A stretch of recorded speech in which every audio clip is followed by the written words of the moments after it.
This week I'm testing the new Subaru WRX Sportswagon, and these are my top 3 family-friendly baby drive features. Don't forget to like and subscribe and follow us on our socials.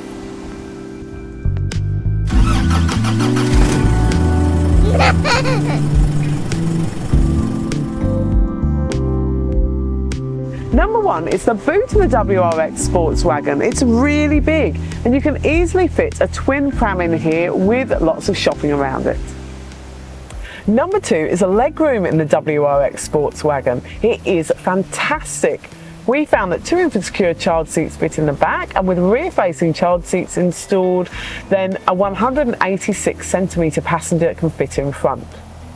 Number 3 is there are aircon vents in the back of the WRX Sportswagon, which is fantastic for keeping rear passengers the right temperature while you're driving along.